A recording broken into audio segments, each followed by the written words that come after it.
সামতাৰ এই পঞ্চম বাৰ্ষিক কেৰাম প্ৰতিযোগিতা এই কেৰাম প্ৰতিযোগিতাৰ আজি খন্তেক আগতে উদ্বোধনী অনুষ্ঠান অনুষ্ঠিত হৈ গ'ল।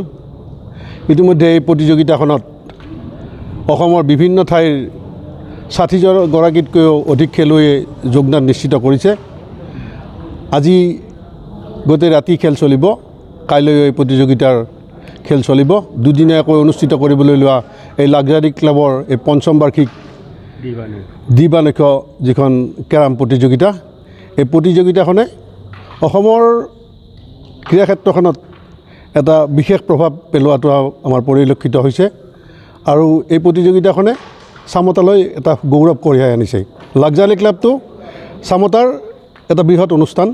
এই লাক্সাৰী ক্লাবে প্ৰতি বছৰে ভোগালী বিহুৰ সময়ত এখন উপহাৰ কুপন খেল অনুষ্ঠিত কৰে আৰু এই উপহাৰ কুপনৰ উপহাৰসমূহ দিয়াৰ উপৰিও এই প্ৰতিযোগিতাখনত লটাৰী খেল যিখন তেওঁলোকে অনুষ্ঠিত কৰে সেইখনৰ যিখিনি লাভ্যাংশ হয় সেই লাভ্যাংশখিনি আমাৰ আৰ্থিকভাৱে দৈন্যতাত থকা যিখিনি আমাৰ শিক্ষাৰ্থী তেওঁলোকক আৰ্থিক সহায় দিয়াৰ উপৰিও আৰ্থিক দৈন্যতাত থকা কিছু লোকক তেওঁলোকে আৰ্থিকভাৱে প্ৰতি বছৰে সহায় কৰি আহিছে।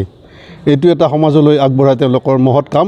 সেইকাৰণে লাক্সাৰী ক্লাবৰ প্ৰতিগৰাকী সদস্য তথা তেওঁলোকৰ শুভাকাংক্ষী আমি ধন্যবাদ জ্ঞাপন কৰিছোঁ আৰু প্ৰতি বছৰে এই খেলখন এনেকৈ অনুষ্ঠিত কৰি যাওক আৰু কেৰামৰ এই প্ৰতিযোগিতাখনে আৰু জনপ্ৰিয় হওক তাকে কামনা কৰিছোঁ। আৰু প্ৰতিযোগিতাখনৰ প্ৰথম পুৰস্কাৰ আছে ৬,০০০ টকা আৰু দ্বিতীয় পুৰস্কাৰ আছে ৪,০০০ টকা।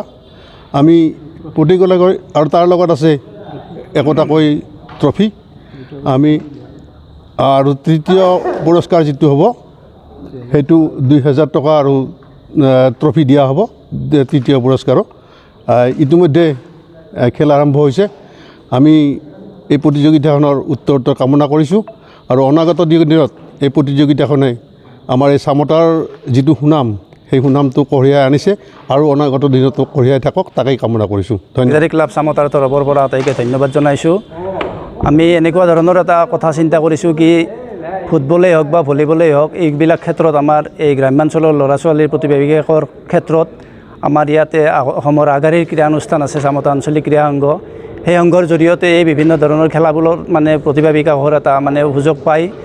আমি চিন্তা কৰিছোঁ কি কেৰামৰ দিশতো যাতে আমাৰ গ্ৰাম্যাঞ্চলৰ পৰা বিভিন্ন ধৰণৰ মানে প্ৰতিভা থকা ভাল ভাল খেলুৱৈ যাতে এটা চান্স পায়, এটা সুবিধা পায়, আগন্তুক দিনত তেওঁলোকে যাতে অসম ভিত্তিত বা ইয়াতকৈ উন্নতমানৰ খেলত অংশগ্ৰহণ কৰাৰ এটা সুবিধা পায়। সেই উদ্দেশ্য আগত ৰাখি আমি আজি ৫ বছৰ হ'ল এইবাৰ আমি ৫ বছৰত ভৰি দিলে অইনবেলি আমি যদিও মানে দ্বিবাৰ্ষিক একক দ্বৈত দুয়োটা মানে প্ৰতিযোগিতা অনুষ্ঠিত কৰোঁ, কিন্তু এইবেলি আমি অকল এককটো কৰিছোঁ আৰু দুদিনীয়াভাৱে হ'ব। আজি আমাৰ ধৰক মানে ইয়াত ১২-১৫খনমান খেলা অনুষ্ঠিত হ'ব আৰু অহাকালি ৰাতিপুৱা ১০ বজাৰ পৰা আমাৰ গোটেই দিন ৰাতি চলি থাকিব। আৰু খেলখনত অংশগ্ৰহণৰ ক্ষেত্ৰত এইবেলি আমাৰ এটা ভাল লাগিছে কি অসমৰ মানে ধৰক গুৱাহাটীৰ পৰা মঙলদৈ, এইফালে ৰঙিয়া, উত্তৰ গুৱাহাটী আৰু নামনি অসমৰ এইভাগে বৰপেটাৰ ফালৰ পৰা আহি আমাৰ ইয়াত মানে প্ৰতিযোগী অংশগ্ৰহণ কৰিছে। গতিকে আশা ৰাখিছোঁ ইয়াৰ আমি অইনবেলিতকৈ এইবেলি এখন মানে উন্নত মানদণ্ডৰ খেল এখন মানে আমি ইয়াৰ ৰাইজক দেখুৱাৰ কাৰণে এটা সক্ষম হ'ম। আৰু এইখিনিতে মই লাক্সাৰী ক্লাবৰ কথা এটা ক'বলৈ বিচাৰিছোঁ কি আমাৰ ক্লাবটোৰ মেইন উদ্দেশ্য হৈছে কি এই কেৰামখনৰ লগতে আমি প্ৰতি বছৰে উৰুকাৰ সময়ত মানে এনেকুৱা এটা উপহাৰ কুপনৰ এটা মানে প্ৰতিযোগিতা অনুষ্ঠিত কৰোঁ, যিটো প্ৰতিযোগিতাৰ পৰা আমি যিখিনি লাভ্যাংশ পাওঁ সেই লাভ্যাংশৰ পৰা আমাৰ এই অঞ্চলৰ গৰীব পৰিয়াল 10টিকৈ গৰীব পৰিয়ালক আমি নগদ ১৫০০ টকাকৈ আৰ্থিক সাহায্য আগবঢ়াই মানে সেই তেওঁলোককো আমি ভোগালী বিহু উদযাপন কৰাৰ এটা সুবিধা কৰি দিওঁ। গতিকে এই মহান উদ্দেশ্য আগত ৰাখি আমাৰ লাক্সাৰী ক্লাবৰ মানে কাৰ্যৱলীসমূহ এনেকৈ চলি আছে।